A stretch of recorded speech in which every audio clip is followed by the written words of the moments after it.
Good afternoon, everybody. We are here today at C.C. Jackson Recreation Center, also known as one of three of my childhood rec centers right here in Park Heights. And I want to thank you all for being here.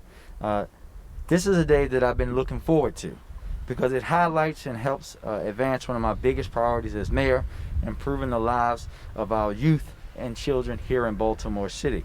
I am honored to be joined today by Director Tisha Edwards, the Mayor's Office of Children and Family Success, Sue Fothergill, Director of Strategic Programming at Attendix Works, and a member of the Children's Cabinet Youth Diversion Group, and Maddie Johnson, one of our youth who will speak today. Today, the Baltimore Children's Cabinet is releasing its 2021 action plan, a set of concrete actions that will be done in collaboration with the city's youth-serving agencies, institutions, and nonprofit partners to implement it. The Baltimore Children's Cabinet brings together city and state agencies as well as external partners to align programs and investments for Baltimore City's children and youth. The Children's Cabinet is led by the Mayor's Office of Children and Family Success. Our children and youth, as I often say, are our most precious resource. They are clear-eyed and have a sense of truth that only comes with being young. They have full futures and lives ahead of them. And while, yes, they bring the challenges we all bear as human beings, they represent pure possibility of what could come. They are our hope. Yet out the gate, too many children and youth in Baltimore face obstacles to success, obstacles rooted in racism and inequity, obstacles that we can overwhelm and overcome. We must be intentional about not letting those obstacles define our youngest residents and their futures. My administration is committed to prioritizing our youth to focus on and invest in their promise, not their failures. I often remark on how I grew up a young man here in this neighborhood that the world descends on for a horse race, and every other day of the year I wasn't even seen as human. This is what this cabinet is trying to overcome. This is what we're going to do the exact opposite for these young people, and to engage them in these conversations that directly affect them. And we will also advance equity in the city that they will inherit and one day lead. The Baltimore Children's Cabinet is the vehicle for making good on that commitment, and its 2021 action plan is a critical first step. I'd like to turn it over now to Director Edwards to share with you an overview of the plan. Director Edwards?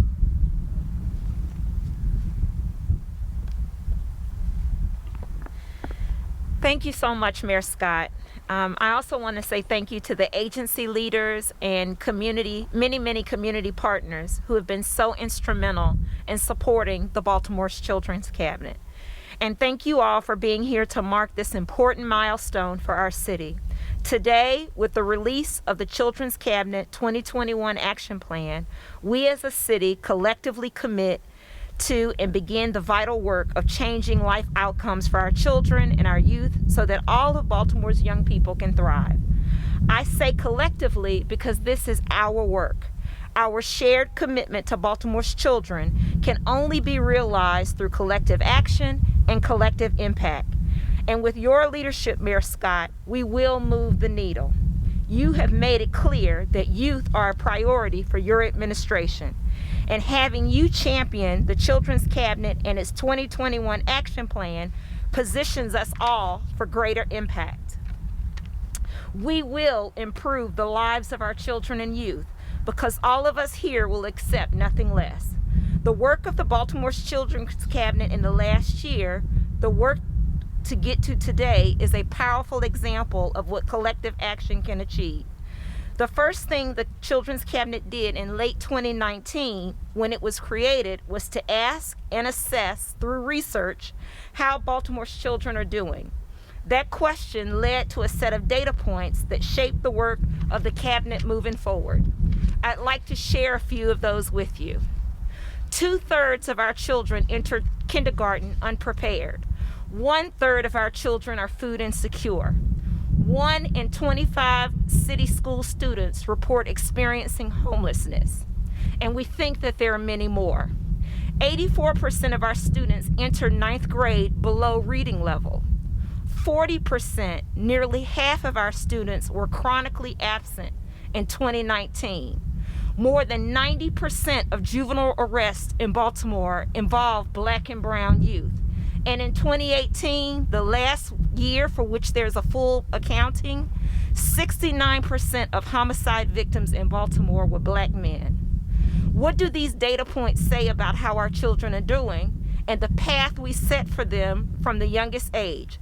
From early on, our children have critical odds stacked against them, unacceptable odds born out of racial disparities and inequities that, absent systematic change, will continue to hinder their ability to lead healthy, fulfilling lives we want for all children everywhere. These unacceptable odds quickly inform the priorities around which the Children's Cabinet is now focusing its work: increasing early childhood development, decreasing youth food insecurity, decreasing youth homelessness, increasing youth literacy, increasing trauma-informed care for youth, increasing youth diversion practices, and removing barriers to success for Black boys and young men of color. With these priorities in focus, the Children's Cabinet appealed to the community to join work groups for each priority area. And in response, nearly 200 individuals and representatives of dozens of entities came together virtually throughout 2020 to leverage their own professional expertise, best practices from other cities, and guidance from their respective communities to in turn identify specific actions to reverse these unacceptable odds our children face. The 2021 action plan we share today is the sum of the set of a year of long efforts.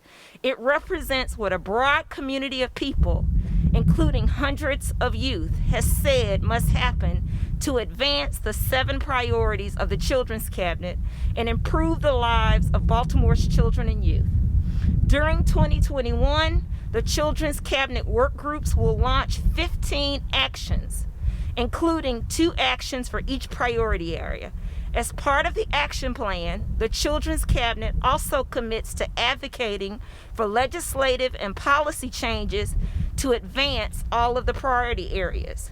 Starting now and over the next year, we will identify which of these actions have the greatest potential to be scaled to improve young people's lives in measurable ways.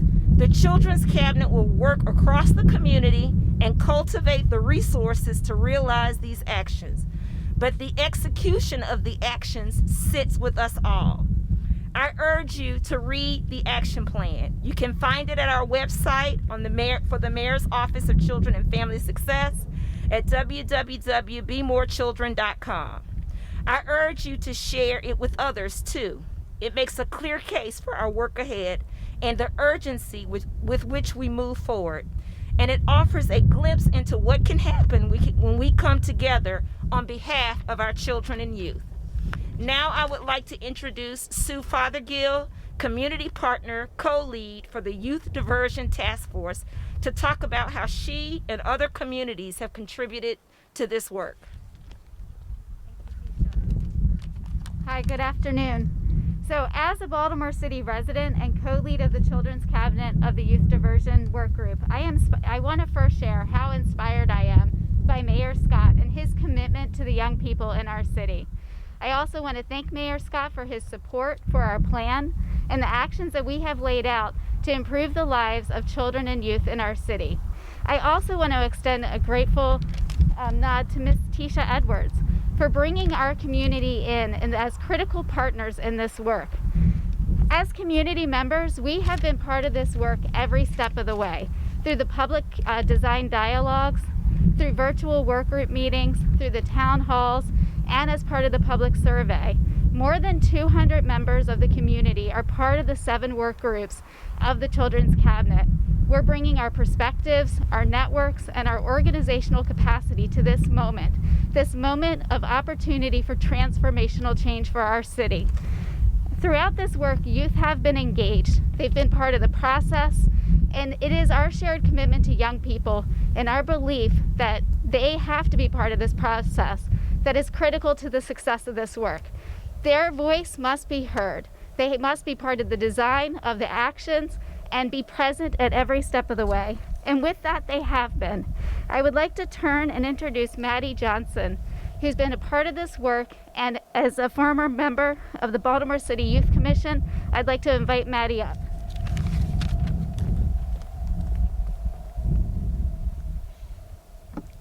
Good afternoon, everyone.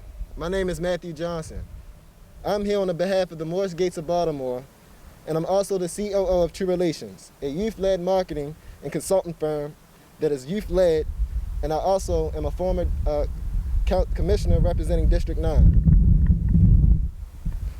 Thank you, Mayor Scott and Director Edwards, for hosting this press conference today.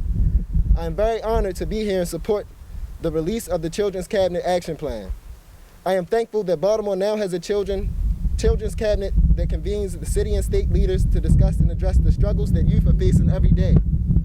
As a Baltimore youth, I've had to wonder where I was going to sleep. I had to question where I was going to get food. And I've also had to deal with the criminal justice system. I have a 2-year-old daughter that I am working to enroll in school, while also dealing with the trauma and effects of being a male of highly melanated skin. Knowing that our mayor and the Office of Children and Family Success acknowledges and is working to address these issues intrigues me, and I look forward to them being accomplished. Baltimore is full of young men and women dedicated to making a difference in everyone's life. We are working hard to make Baltimore a better and safer place. To do this, we need adults to be civically engaged in order to properly represent youth and themselves while being able to talk and communicate to youth about the rules and resources available to them. Needless to say, I am hopeful because the Children's Cabinet is working towards that. I am looking to supporting and partnering with the Children's Cabinet in the future on executing these action items and organizing their town halls. Again, thank you. And with that, I would like to bring back on Mayor Brandon Scott.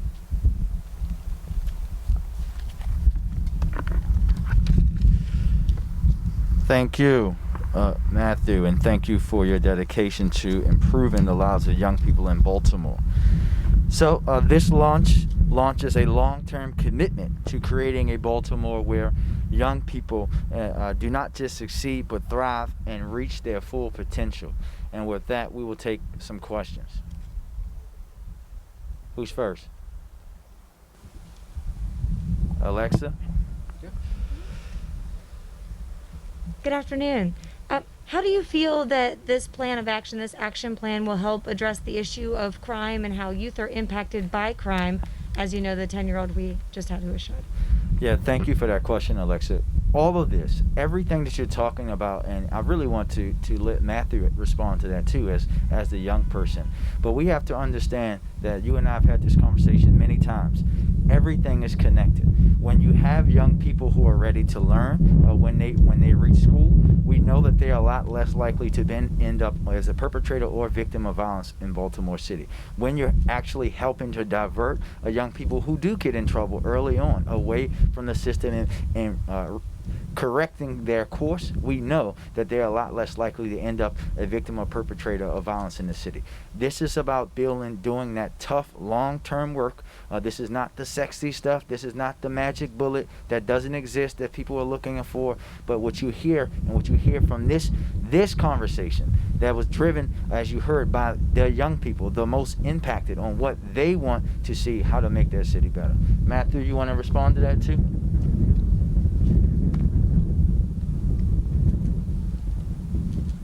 I'm sorry, could you repeat the question? I was dealing with my daughter. No, oh, she's cute. I was asking the plan of action, how you all feel it will help impact the reduction of crime, specifically as it pertains to youth. So, honestly, I'm not only looking at my daughter's life, but the lives of other youth that I come in contact with every day. I feel as though if they had more resources, which this is offering, if they had more resources that would lead to reduced crime, because now they have opportunities to do other things and they have other outlets. I think that is very key and very important in cutting crime rate. I believe that is the key. That is what causes that is the cause of crime in Baltimore, or the highest cause of crime in Baltimore. Anybody else? Anyone else? All right. Thank you, everybody.